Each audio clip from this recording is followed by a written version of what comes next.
Je voudrais vous inviter à écouter deux textes du Nouveau Testament. Le premier dans l'épître de Jacques, au chapitre 5 et au verset 11. Jacques, chapitre 5, verset 11, « Nous disons bienheureux ceux qui ont souffert patiemment.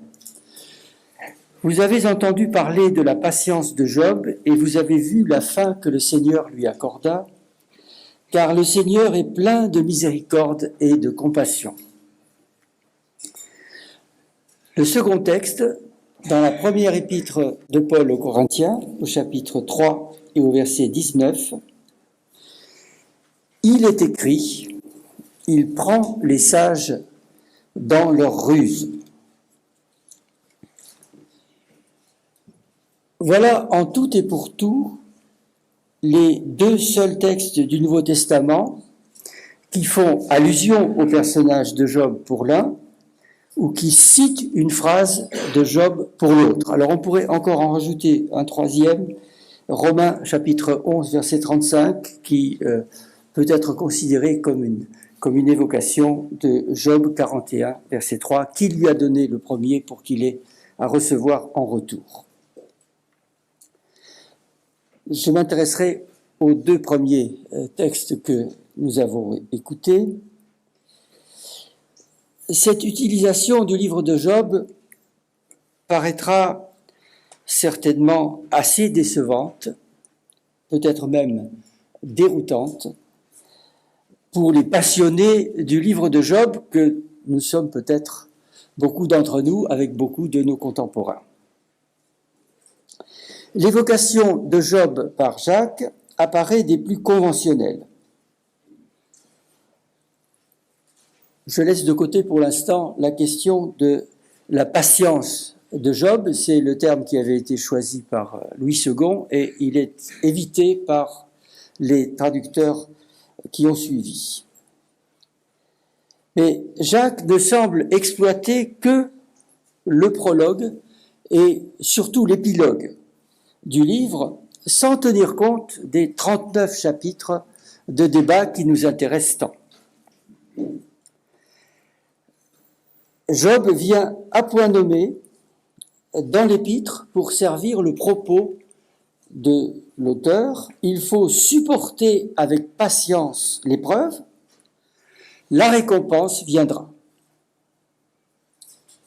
Et quant à Paul, dans son épître aux Corinthiens, dans sa première épître aux Corinthiens, c'est une phrase d'Éliphaz qu'il cite, le premier ami de Job, certainement le plus répréhensible des trois, mais quoi qu'il en soit, il fait partie, qu'il soit le plus répréhensible ou non, il fait partie des trois qui ont mérité la colère de Dieu, Dieu leur ayant reproché de ne pas avoir parlé de Job, de ne pas avoir parlé de Dieu, de Dieu correctement. Et Paul cite Éliphaz avec approbation, et non seulement avec approbation, mais il lui donne l'imprimature de la parole écrite.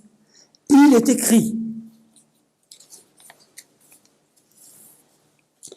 Alors comment méditer l'écriture lorsqu'elle nous prend à contre-pied ou à rebrousse-poil?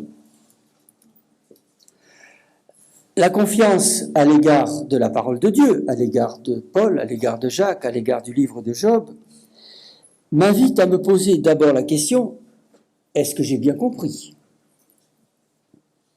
Et si j'ai bien compris, ce qui semble quand même être le cas ici, ça paraît assez évident, à quelle réflexion cette tension que je perçois, quelle réflexion cette tension que je perçois pourrait-elle m'ouvrir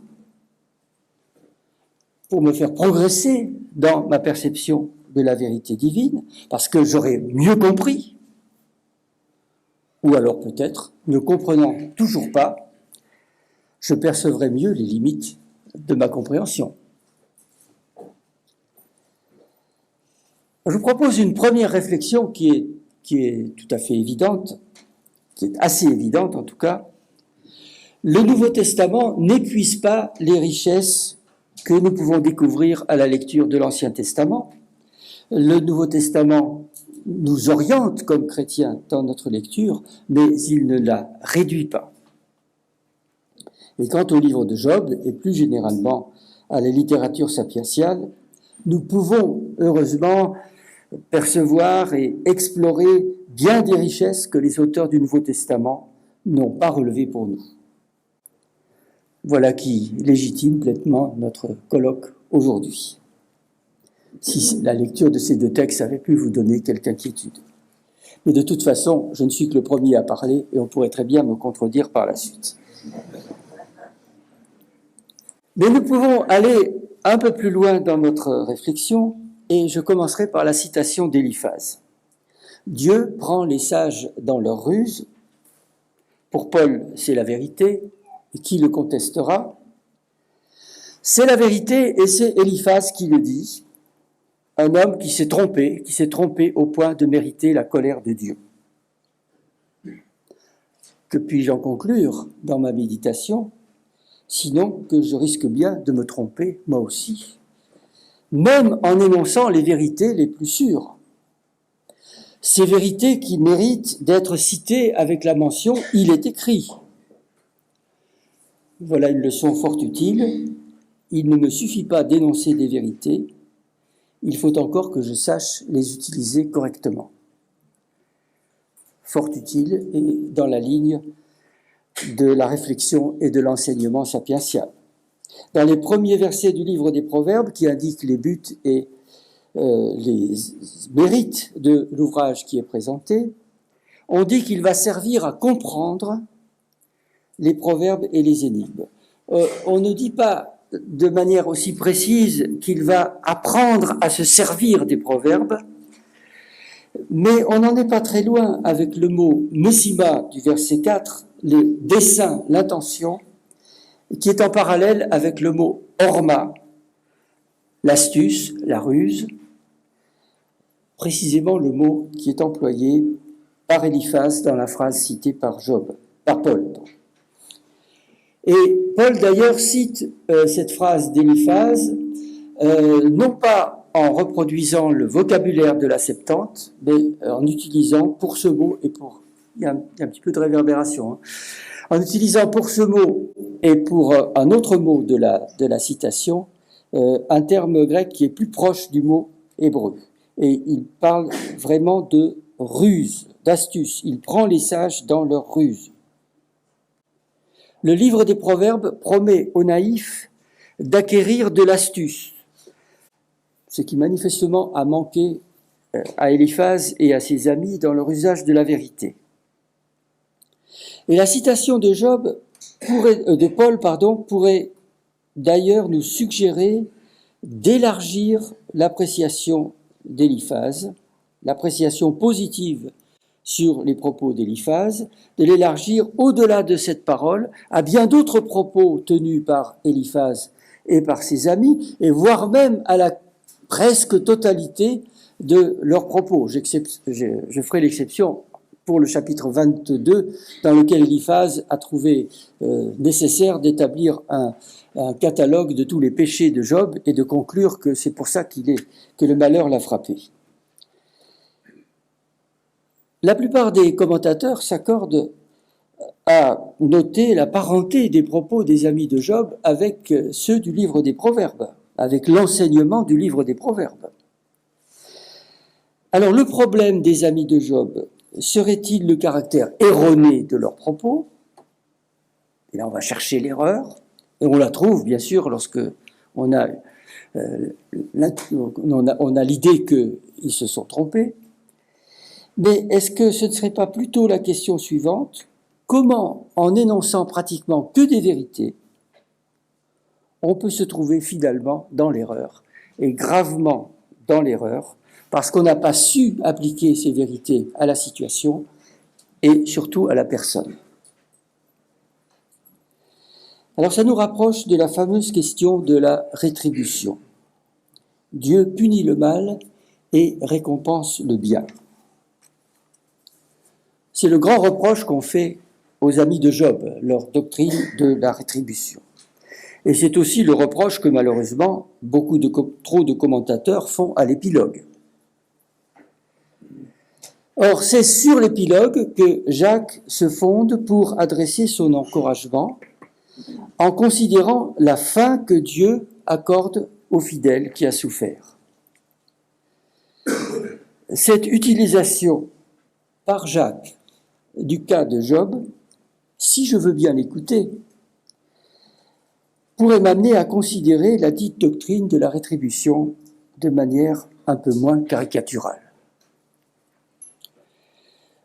Observons les nuances chez Jacques. C'est à la compassion et à la miséricorde du Seigneur que Jacques attribue la fin heureuse de Job. Il ne mentionne pas la justice ou l'équité comme il aurait pu le faire. Mais on voit bien que dans la perspective que Jacques nous ouvre, récompenser le bien ou la souffrance du juste qui supporte l'épreuve, ça n'est pas seulement pour Dieu une question d'équité, mais aussi et toujours, et peut-être d'abord, une question, un effet de sa compassion, de sa miséricorde.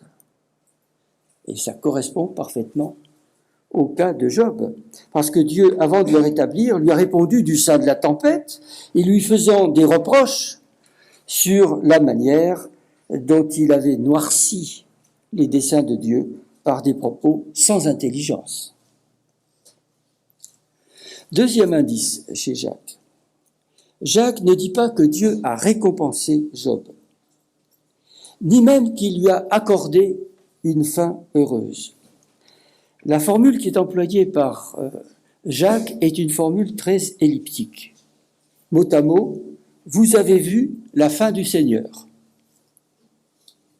Alors, comme souvent, lorsqu'on a affaire à une formule ramassée, cela donne lieu à des interprétations diverses, et je ne vais pas m'engager dans la comparaison de ces interprétations.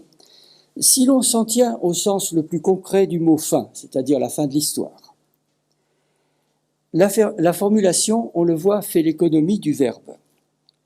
Ce verbe qu'on est pratiquement obligé de rajouter en français.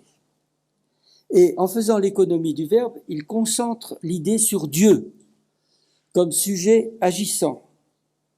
C'est lui le Seigneur qui est l'auteur de cette fin heureuse. Et enfin, un autre indice, le vocable qui est employé pour énoncer le rapport de Job à l'épreuve n'est pas le même que celui que Jacques a employé au début de son exhortation, une exhortation qui commence au verset 7 et 8, lorsque Jacques invite ses lecteurs à être patients dans l'épreuve, à l'instar du fermier qui attend jusqu'à la récolte, jusqu'à la moisson, le verbe makrotuméo qu'il emploie dans ce cas-là, et c'est ce même verbe makrotuméo qu'il reprend au verset 10 pour évoquer la patience des prophètes. Mais au verset 11, lorsqu'il va parler de Job, et lorsqu'il parle de Job, il emploie un autre vocable. Il emploie le verbe upomeno et le substantif upomoné. Alors, ces mots upomoné, dans d'autres contexte est très souvent traduit par patience, d'où la traduction de Louis II. Les deux termes peuvent être probablement considérés comme quasi synonymes, mais le fait que Jacques ait choisi un mot différent pour parler de Job pourrait bien être significatif. Jacques exhorte, ça c'est évident, il exhorte ses lecteurs à la patience. Mais il ne dit pas exactement que Job a été patient, il dit plutôt qu'il a supporté l'épreuve, sans parler trop de l'humeur avec laquelle il a supporté l'épreuve qu'il a dû subir. C'est bien une forme de rétribution que Jacques évoque à l'appui de son exhortation à la patience, parce que sinon l'exhortation perdrait sa motivation. Être patient parce que la fin heureuse viendra tôt ou tard pour le fidèle. Mais la façon dont il le fait révèle des nuances, révèle des richesses qui devraient me garder de considérer la rétribution avec la froideur, avec la condescendance, avec le mépris, ou peut-être même parfois la haine de certains commentateurs qui trouvent intelligent d'utiliser le livre de Job pour miner l'enseignement du livre des Proverbes. Il y a bien une tension, mais elle est certainement plus subtile que cette opposition frontale. Ne toucherait-on pas ici aux limites de l'astuce, visée par bien des lecteurs modernes de la littérature sapientiale, qui, dans cette littérature, et j'en ai été en tout cas, et j'en suis encore peut-être, marquent leur prédilection pour Job et pour Qoéleth au détriment des Proverbes. Le choix du Nouveau Testament, lui, est différent. 10 citations des Proverbes, 2 citations de Job, 1 citation de Qoéleth. Je me réfère à la liste qui est donnée dans le Nouveau Testament grec Nestlé Aland de 26e édition. Les sages risquent bien de se faire prendre dans leur astuce supposée, comme le disait avec raison Eliphaz. Une leçon de prudence et d'humilité, rappelée d'ailleurs dans chacun des 3 livres de la sagesse biblique. La crainte du Seigneur est le commencement de la sagesse, Proverbe 1. La crainte du Seigneur, c'est la sagesse. Job 28. Craindre Dieu, c'est l'essence de l'humain. Chapitre 12 de Qoéleth.